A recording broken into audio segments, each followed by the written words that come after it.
Gostaria mais uma vez de agradecer, ao Food Safety, está participando aí pela quarta vez do evento, junto ao convite da Juliana. Hoje eu vou estar falando um pouquinho para vocês sobre o ozônio, a importância dele e como ele pode ajudar na parte de segurança de alimentos. Então, o que acontece? Em 2020, nós temos cerca de 7,8 bilhões de pessoas no mundo. Até 2050 vai ter um incremento de mais de 17% nessa população mundial. E o que acontece? Dentro desse estudo, ele deu cerca de 1/3 dos alimentos produzidos no mundo, eles são perdidos por pragas, são perdidos por micro-organismos e outros problemas relacionados a transporte, a conservação. Então, o que acontece? Quando a gente fala de perda de alimentos, grande parte disso pode ser resolvido por segurança de alimentos.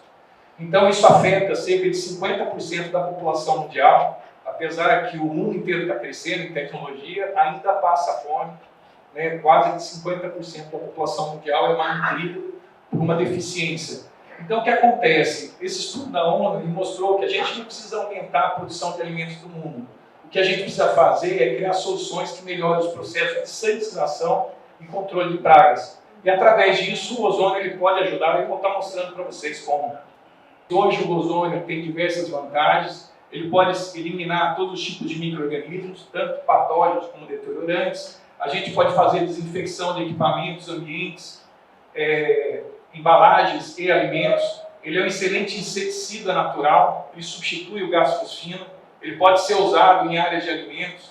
Em 2010, quando eu comecei a implantar dentro de frigoríficos, a gente usava o ozônio em áreas onde não era permitido o uso de veneno, e a gente fazia controle de baratas, a gente fazia controle de moscas, de insetos.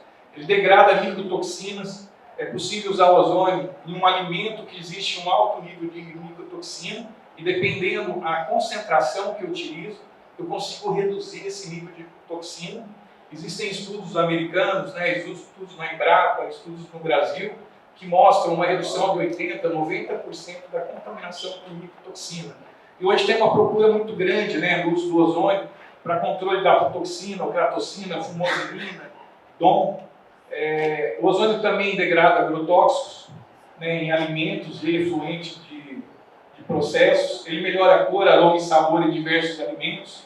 Hoje a gente tem diversos clientes que utilizam o ozônio, dentre eles a Yoki, vários outros que a Microsoft já implantou. E hoje, se a gente pegar um orégano, uma salsinha, a hora que eu aplico o ozônio, ela fica com uma cor mais verde. A hora que eu pego uma cenoura desidratada, ela aumenta a cor laranja da cenoura. Então, muitos produtos, ele fica com uma característica mais fresca, com um aroma melhor quando eu aplico o ozônio. Então, ele melhora muito a questão sensorial dos produtos. Em muitas empresas, ele pode ser usado como sanitizante alternativo ou complementar. Então, o que acontece? Nos Estados Unidos, o ozônio recebeu a aprovação GRAS, como aditivo seguro. Lá existe uma legislação que ele pode ser aplicado em ambientes, equipamentos e diretamente no alimento. Aqui tem toda a legislação americana.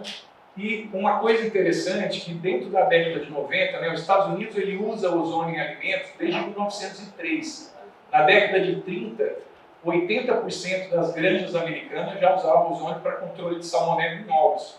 Em 1956, o ozônio já era usado em frigoríficos para armazenamento de carnes em áreas de alimentos, em câmaras frias para remoção de micro-organismos e aumento do tempo de prateleira.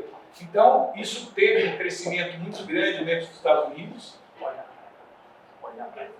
Teve um crescimento muito grande dentro dos Estados Unidos, e isso acabou ampliando para o mundo. O Brasil já utiliza o ozônio para tratamento de água potável. Hoje, praticamente, a grande maioria das empresas de água mineral utiliza o ozônio no tratamento dessa água, e ela é uma regulamentação. O ozônio ele já é regulamentado pela Anvisa, ele vem desde a 2914, a portaria 5 e a 888, agora de 2021. Lá no artigo 30 ele fala que você pode utilizar o ozônio para tratar a água, e essa legislação permite o uso da água ozonizada dentro de processos, dentro de indústrias. A Anvisa também tanto a Anvisa como o Ministério da Agricultura, quando a gente já fala de aplicação gasosa do ozônio, né, na água existe uma legislação, e a gasosa? Assim como existe o nitrogênio, existe o argônio, existem diversos gases presentes na nossa atmosfera, também existe o ozônio.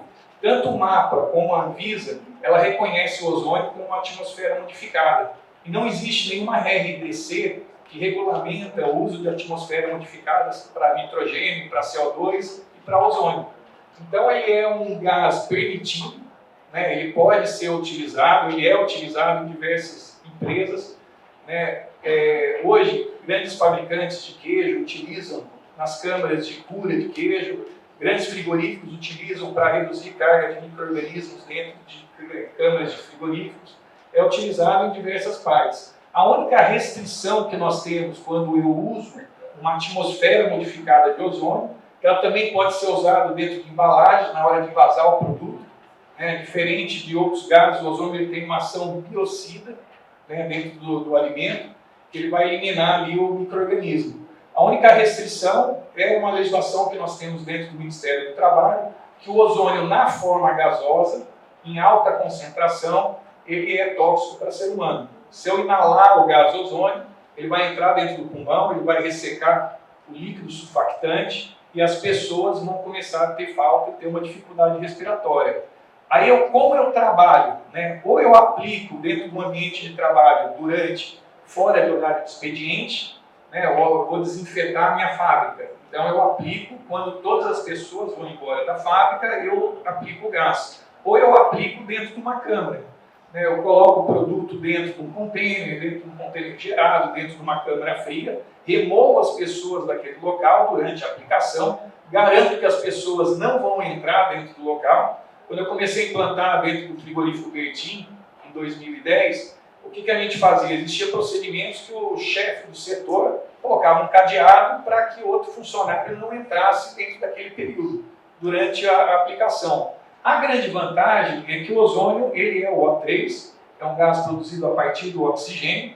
Quando o oxigênio ele passa dentro de uma célula de ozônio, ele é quebrado, né? Existe uma excitação elétrica, no nosso caso a gente utiliza o plasma para produzir, porque ele tem uma eficiência maior, e se a gente pegar dentro da tabela periódica, o oxigênio só perde para o flúor. Ele tem 8 prótons, 8 elétrons e 8 nêutrons. Quando eu passo dentro da célula de ozônio, parte desses elétrons são perdidos. Então ele se rompe a molécula, ele se liga a outra molécula de oxigênio, formando um O3. Só que o terceiro átomo tem elétron a menos. Por ele ter elétron a menos, ele tende a se estabilizar, por isso que ele oxida. Ele gosta muito de dupla cadeia de carbono. Então ele vai se ligar à matéria orgânica e vai transformar o quê? CO2, ele vai voltar a ser oxigênio. Por isso que ele tem toda uma segurança na aplicação de alimentos. Porque ele não chega a interferir em nenhuma questão nutricional. Existe dentro desse estudo nos Estados Unidos, o que eles fizeram? Eles verificaram que o ozônio não altera cafeína, não altera proteína, não altera lipídio, não altera carboidrato. Então ele pode ser aplicado em qualquer tipo de alimento, de forma segura. O Ministério da Agricultura ele já autorizou o uso do ozônio através da Instrução Normativa 18 para produto orgânico. Então, ele está dentro da lista de produtos permitidos. Então, eu posso aplicar desde uma verdura, como também um arroz. Se eu posso aplicar um feijão que é orgânico, eu também lá me impede de aplicar um feijão que não é orgânico. Então, o próprio mapa entende, né? Se você pode aplicar em produto, você pode aplicar em todos. E através disso, né, hoje existe expurgos, né, tratamento de grãos, você pode fazer tratamento de especiarias, né, a gente faz bastante, através do ozônio. O ozônio também, através dentro do frigorífico, a gente pode aproveitar a Instrução Normativa 30, né, que é a parte de novas tecnologias, onde o próprio frigorífico, né, a empresa, ela pode solicitar junto ao fiscal local o uso dessa tecnologia. Basta ele apresentar um estudo científico através de uma universidade, comprovando que aquela aplicação que ele está fazendo é segura e aí ele pode aplicar. O ozônio ele também degrada agrotóxico, o Ministério da Agricultura já regulamentou, né, através da Instrução Normativa 2, né, toda a lavagem de avião agrícola, em vez de eu descartar esse resíduo no meio ambiente, eu posso aplicar ozônio. e a segurança, né, a eficiência de remoção dele, conforme vocês notam na tabela, é imensa. Então eu consigo remover, né, vários produtos, né, glifosato, cipermetrina, deltametrina, né, vários princípios ativos, tanto de um efluente como também de um grão dentro de um alimento. Hoje eu tenho clientes que hoje conseguem exportar para os Estados Unidos, exportar para o Japão, por conta do tratamento que ele faz do ozônio, ele consegue remover resíduo de agrotóxico e atender uma especificação do cliente lá fora. A Anvisa, né, todos os equipamentos de ozônio, eles não se enquadram tanto na RDC 185 como na RDC 59. Os equipamentos, né, que a gente utiliza, que eles são dentro de câmaras de tratamento, que a gente considera as autoclaves, né, equipamentos para tratamento de água, equipamento de tratamento de água e umidificadores, eles estão dentro da lista da Anvisa de produtos isentos. Então, eles não necessitam de autorização para uma empresa, né, de alimentos poder instalar um equipamento desse e utilizar esse equipamento dentro da empresa. Então, hoje, o que acontece? O maior desafio dentro das indústrias de alimentos é lidar com a contaminação de produtos e superfícies, né? Em virtude do processo, acaba sobrando nos equipamentos, acaba sobrando dentro do ambiente resíduo de alimentos. E esses resíduos eles podem começar um processo de degradação e contaminar. Então, o que acontece? É muito comum dentro das empresas utilizar a água e utilizar produtos químicos, o cloro, né, ácido peracético, quaternário de amônia, né, vários produtos saneantes. Então, o que acontece? O objetivo que as empresas têm é aumentar o tempo de shelf life. Todo mundo quer pegar o produto, que hoje dura um mês, dura 2 meses, ele quer aumentar esse tempo para poder esse produto poder ser comercializado e poder ser consumido com maior tempo. Para isso, eu não consigo fazer esse aumento de shelf life se eu não reduzir a carga de micro-organismos. E para mim reduzir a carga de micro-organismos, não existe outra forma senão melhorar o processo de sanitização. É a melhoria do processo de sanitização que desencadeia, né, a melhoria de todo o processo, a melhoria do alimento. Então, o que acontece? Outra forma de eu aumentar, né, o meu tempo de shelf life, no caso de frutas, verduras, o ozônio, além de uma ação biocida, que ele elimina o micro-organismo, ele existe uma ação no metabolismo na maioria, né, dos vegetais, que eles produzem etileno. O etileno é responsável pelo crescimento. Se eu pegar um fruto e colocar, expor ele, uma manga, por exemplo, deixar ela 5 minutos no ozônio, ela vai parar o amadurecimento, para a produção de etileno, e ela mantém naquele estágio de amadurecimento, fora de uma câmara fria, né, por um longo tempo. Então eu consigo manter no Chile, na Argentina, né, no sul do Brasil, você tem várias empresas, eles conseguem manter por até 2 anos maçã em atmosfera modificada. Você consegue preservar. É a mesma coisa se você tivesse pegado a fruta, colocado dentro do formol, colocado dentro de um ambiente, onde esse ambiente ele é estéril microbiologicamente, e como você age no metabolismo, ele não cresce.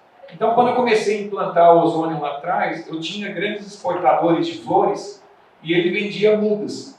E às vezes ele exportava para o Japão, exportava para os Estados Unidos, e ele tinha um determinado tempo, né, a hora da colheita, para ele poder exportar. E o que acontecia? Às vezes acontecia um terremoto no Japão, acontecia alguma coisa que ele não poderia embarcar. E aquilo, depois de uma semana, ele perdia o tamanho, ele tinha que perder o produto. Nós conseguimos, né, aplicar o ozônio dentro dessas câmaras e segurar o crescimento da planta viva dentro de câmaras. Eu consigo fazer isso com sementes, a gente consegue fazer com vários produtos vivos, né, mantendo eles sem prejudicar. Então, existem várias técnicas, né, de aplicação de ozônio. Uma delas é o aplicar o ozônio dentro da água.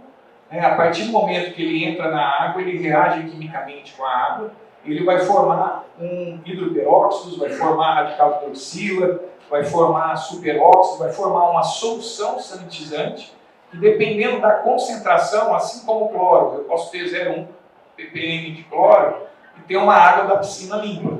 Ou eu posso ter uma quantidade de 5, de 10, de 20 ppm de cloro e eu ter um sanitizante, uma solução sanitizante. Com ozônio é a mesma coisa. Dependendo da concentração de ozônio, o fato de ter ou não ter ozônio na água, não quer dizer que essa água ela tem um poder sanitizante ou não. Então eu posso ter uma concentração que equivale em poder né, de sanitização muito grande. Ele chega a comparar aí com 400 ppm de cloro, dependendo da concentração que eu tiver de ozônio na água. Então, para que eu aplico o ozônio na água? Para descontaminar. Ele é muito bom para potabilidade. Ele é bom como sanitizante.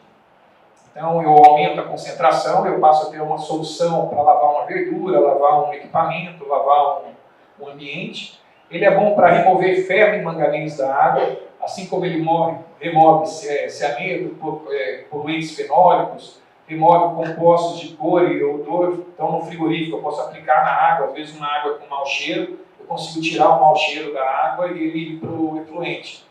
E eu posso usar como branqueamento da cor. Às vezes eu tenho uma água que está com uma cor ruim, eu posso aplicar o ozônio e a cor vai ficar boa. Então, e eu posso melhorar o processo de coagulação, né, em flotadores, em várias formas. Então, o processo de reação do ozônio eu costumo dividir em 4 fases. No primeiro, o ozônio gosta muito de ferro e manganês. Então, se eu tenho uma água dura, onde eu tenho ferro e manganês, às vezes esse ferro e manganês está na forma solúvel. Eu não consigo remover esse ferro, a não ser que eu oxidar ele, e aí eu mineralizo esse ferro, mineralizo esse manganês, aí eu consigo remover o processo. Então, o que acontece? Se eu aplicar o ozônio numa água que tem ferro e manganês, e o ozônio que eu apliquei a dose, ele só for suficiente para eliminar ferro e manganês, eu não vou ter residual para ter um sanitizante, para fazer uma ação em matéria orgânica. Numa fase 2, eu continuar dosando o ozônio, ele vai começar a reagir. Né? Ele vai pegar a matéria orgânica e vai transformar em CO2 mais água. Numa fase 3, eu começo a ter um residual dentro da água. Além de eu eliminar ferro, manganês, eliminar a matéria orgânica, eu vou passar a ter um residual. E esse residual a gente chama de água ozonizada, quando eu tenho uma água eficiente para lavar uma verdura, lavar uma fruta. Ou eu posso ter uma 4ª fase, que a gente chama de água hiperozonizada, que equivale a uma solução com ácido peracético, que é usado muito para limpeza sípia, é usado para lavagem de frigoríficos, higienização de pescados, que aí eu tenho uma concentração de ozônio muito grande, aonde eu faço. Então, o que acontece? Para mim aplicar o ozônio na água, existem várias formas. Eu posso fazer por difusores, eu posso fazer por Ventures, que é o mais conhecido. Né? O que a gente costuma fazer é que depois do Venturi a gente instala um misturador estático. Vocês percebem ali no começo do misturador que tem uma quantidade de bolhas de gás, e ali você vê que conforme ele passa no misturador, ele vai quebrando essas bolhas em bolhas menores. A eficiência, né, a transferência da massa do ozônio da água, ela se dá exatamente na superfície da bolha, entre a fase gasosa e a fase líquida.